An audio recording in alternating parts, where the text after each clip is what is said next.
সুপ্রিয় শিক্ষার্থীরা, তোমরা সবাই কেমন আছো? আশা করি সবাই ভালো আছো। আজকে আমরা যে টপিক নিয়ে আলোচনা করব সেটা হচ্ছে সাবস্টিটিউশন টেবিল।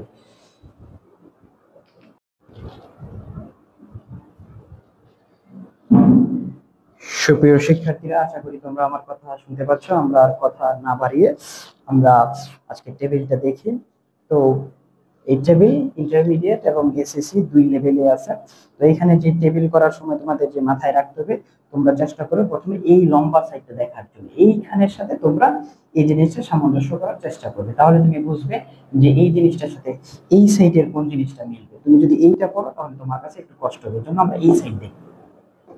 এখানে প্রথমে বলছে যে এখানে আসলে সিকোয়েন্স মেইনটেইন অত বিষয় না, মেইন বিষয় হচ্ছে তোমার সেন্টেন্সটা গ্রামাটিক্যাল নিয়ম অনুযায়ী হইলো কিনা, অর্থবোধক হলো কিনা। ইংরেজি পড়ার জন্য ইংরেজি একটা আন্তর্জাতিক ভাষা, এটা ভালো করে পড়তে হলে তোমাদের আস্তে আস্তে ডেভেলপ করতে হবে এবং এটা মনে রাখতে হবে যে ইংরেজি এটা খুবই খুবই ইম্পর্টেন্ট তোমার জীবনের জন্য।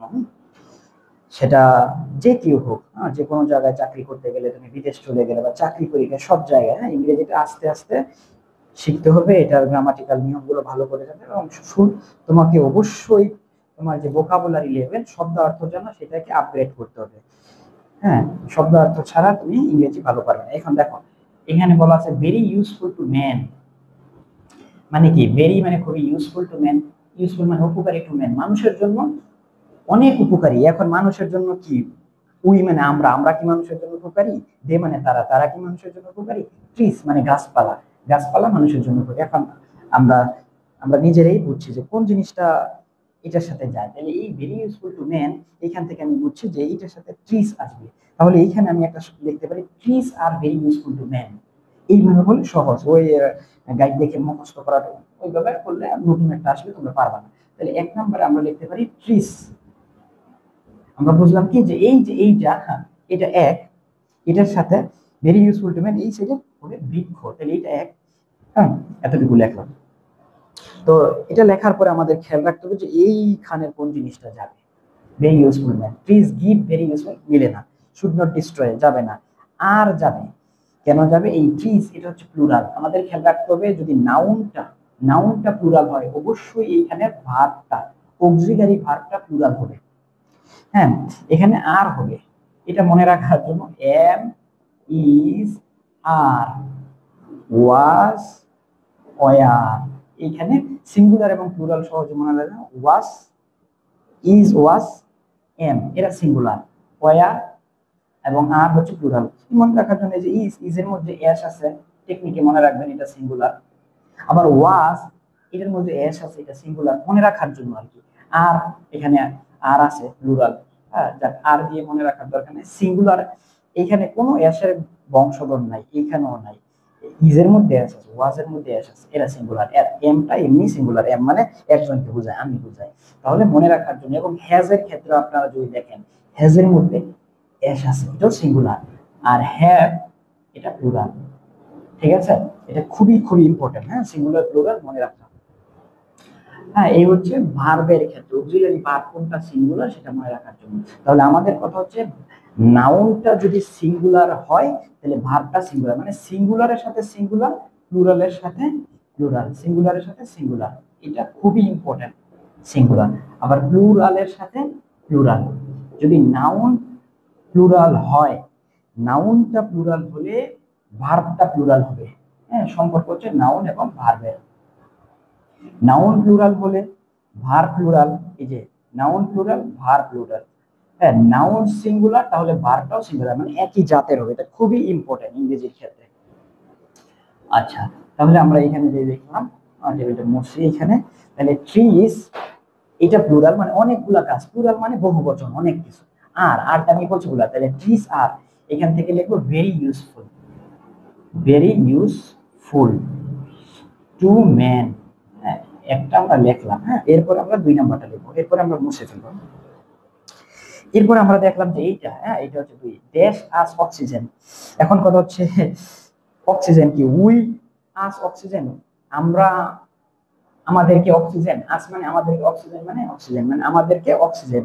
উই আমরা, দে তারা, নাকি গাছপালায় দেয়, ট্রিস। এখন কথা হচ্ছে এই ট্রিসের প্রোনাউন হিসেবে এখানে দে ব্যবহৃত হয়। ট্রিস মানে গাছপালা, বহুবচন, এই জন্য দে। দে ব্যবহৃত, দে মানে গাছপালা। আমাদের ইটের ব্যাপারটা বুঝতে হবে, কারণ একটা ডগ লিখছে, হ্যাঁ মানে কুকুর, এটা ধরি একটা ক্যাট লিখছে, ক্যাট মানে বিড়াল। এই ক্যাটটার প্রোনাউন হিসেবে ব্যবহৃত হবে ইট, মানে ইহা। কিন্তু এই ক্যাটটা যদি প্লুরাল হয়, ক্যাটস হয়, তখন হবে দে। কারণটা হচ্ছে ক্যাট হচ্ছে এক বচন, ইটটা এক বচনে ব্যবহৃত, কিন্তু ক্যাটস হচ্ছে বহু বচন। এই ক্ষেত্রে ইট ব্যবহৃত হবে না, কারণ বিড়ালগুলো, তখন হবে দে। ঠিক আছে। আচ্ছা, ঈদ ব্যবহৃত হয় ইতর প্রাণীবাচক, যেগুলো নিজের কাপড় নিজে পড়তে পারে না, বিড়াল, কুকুর, হ্যাঁ। তারপরে একটা মোবাইলের ক্ষেত্রে ঈদ, হ্যাঁ, মোবাইল কি নিজের কাপড় নিজে পড়তে পারে না।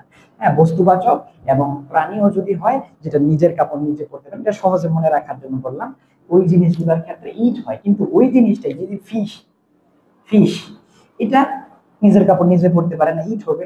ঠিক আছে। কিন্তু এই ফিশের সাথে যখন এস বাই এস হয়ে গেল, ইট তো সিঙ্গুলার, মানে একটা বোঝায়, ইহা এটি, তখন আর বললাম তো প্লুরালের সাথে প্লুরাল হবে। তাহলে এইটা যেহেতু প্লুরাল, ফিশেস মাছগুলো, তখন আপনি ইট ব্যবহার করতে, তখন ব্যবহার করতে দে। এটা খুবই একটা ইম্পর্টেন্ট কনসেপ্ট। আচ্ছা, তাহলে ট্রিসের ক্ষেত্রে আমরা, হ্যাঁ, এ ট্রি একটা গাছ যদি আপনি ব্যবহার করতেন, তাইলে ইট ব্যবহার করতে পারতেন। এ ট্রি একটা গাছ, তখন ইট। কিন্তু ট্রিস মানে অনেকগুলা গাছ, এই জন্য দে ব্যবহার করতে, এই কনসেপ্টটা ইম্পর্টেন্ট। হ্যাঁ, ইংরেজিতে অনেক কিছু শিখার আছে। হ্যাঁ, আচ্ছা, এই গেল 2 নাম্বার। আমরা করতেছিলাম ড্যাশ আস অক্সিজেন। এখানে আমরা একবার ট্রিজ ব্যবহার করেছি, এই জন্য আমরা ট্রিজ ব্যবহার করলে কোনো সমস্যা নেই, নাম্বার অবশ্যই পাবে। এই জন্য এই ক্ষেত্রে আমরা দে ব্যবহার করি, দে ড্যাশ আস অক্সিজেন। হ্যাঁ, মানে তারা দেয়, গাছগুলো দেয়, দুই, এখানে দুইয়ের সাথে দুই যাবে। এখন they dash us oxygen, they give us oxygen, তারা আমাদের দেয়। ঠিক আছে। They provide us oxygen. ঠিক আছে, এটাও আমরা দিতে পারি, they provide us oxygen. They give oxygen to live, এটাও হতে পারে। হ্যাঁ, এখানে কোনো সমস্যা নেই। দে গিভ আস অক্সিজেন, আমরা গিভই দিলাম, সহজটা। They give, give us oxygen, এইভাবে যাবে। তাহলে আমরা একটা ফরম্যাট মনে রাখতে হবে, যে সাধারণত ম্যাক্সিমাম বাক্যগুলোতে হয় প্রথমে সাবজেক্ট, তারপরে হয় ভার্ব, পরে এক্সটেনশন। এক্সটেনশন এখানে যা আছে বাকি, হ্যাঁ, এক্সটেনশন। হ্যাঁ, যাই হোক, এখন আমাদের যেটা বিষয় সেটা হচ্ছে প্রথমে হবে কি, প্রথমে হবে সাবজেক্ট। সাধারণত মানে 99% বাক্য এরকম হয়, প্রথমে সাবজেক্ট, তারপরে ভার্ব। হতে পারে এটা অক্সিলারি ভার্ব, হতে পারে মেইন ভার্ব, এটা কোনো বিষয় না। ভার্ব, তারপরে বাকি অংশ, এটা খেয়াল রাখতে হবে। ম্যাক্সিমাম গুলো এরকম ভাবে হবে। দে গিভ আস অক্সিজেন, তারা আমাদেরকে অক্সিজেন দেয়। তাহলে এই জিনিসটা গেল, আমরা দুইটা করলাম, এনে দিলাম। তারপরে আমরা, তোমরা এগুলো লিখে নিবে খাতায়, হ্যাঁ, প্র্যাকটিস করতে হবে আস্তে আস্তে সময় নিয়ে। এটা শেষে তারপর হচ্ছে ট্রিস। এই যে এই 3 নম্বরে ট্রিস মানে গাছপালা। হ্যাঁ, ট্রিস আর ট্রিস এগুলো মিলে, দে আর ট্রিস এগুলো মিলে, ট্রিসের সাথে কোনটা মিলাতে হবে? হ্যাঁ,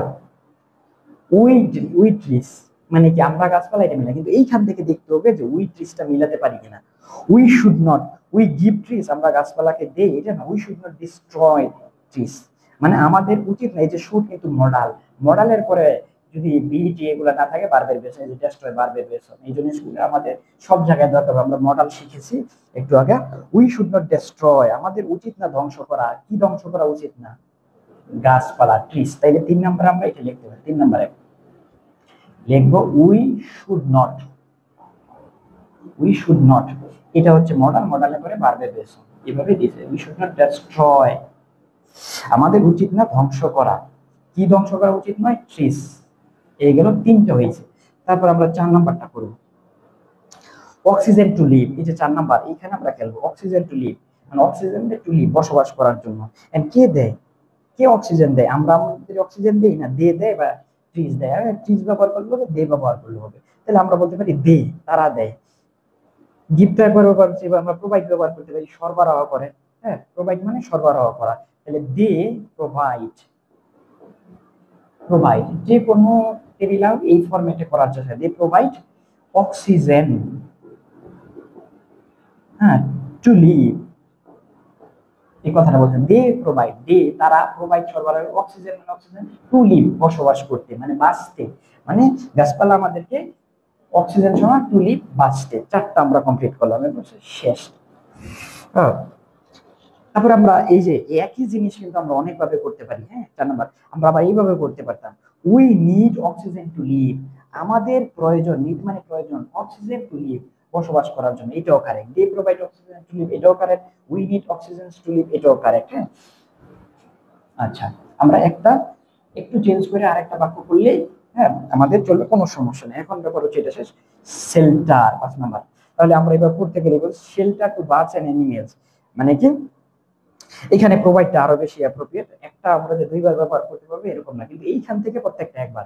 shelter to birds and animals, shelter মানে আশ্রয়, টু বার্ডস, বার্ডস মানে পাখি, এন্ড এনিমেলস মানে জীবজন্তুদের জন্য।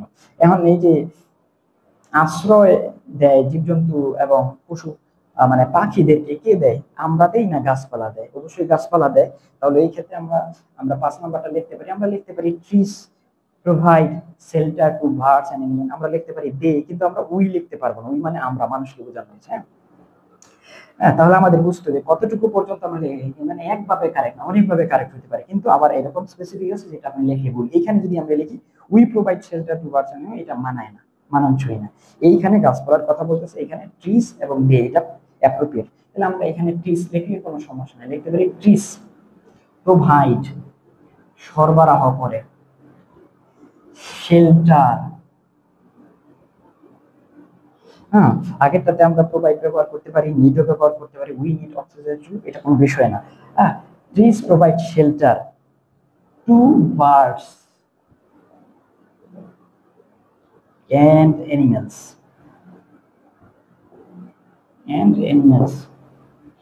আচ্ছা, trees provide shelter to birds and animals, আমাদের 5টা কমপ্লিট হয়েছে। আশা করি তোমাদের জন্য খুবই উপকার হবে, তোমরা এই জিনিসগুলো খুব ভালো করে প্র্যাকটিস করবে। এগুলো চেঞ্জ করে আসতে পারে, যে কোনো কাজতে পারে, তোমরা সেন্সটা কাজে লাগাবে, এই সেটটাকে মেনটেন করবে আগে, তারপরে এই সামঞ্জস্য করার চেষ্টা করবে। আজকের মতো এই পর্যন্ত, তোমরা সবাই ভালো থাকবে, আমার জন্য দোয়া করবে। আসসালামু আলাইকুম।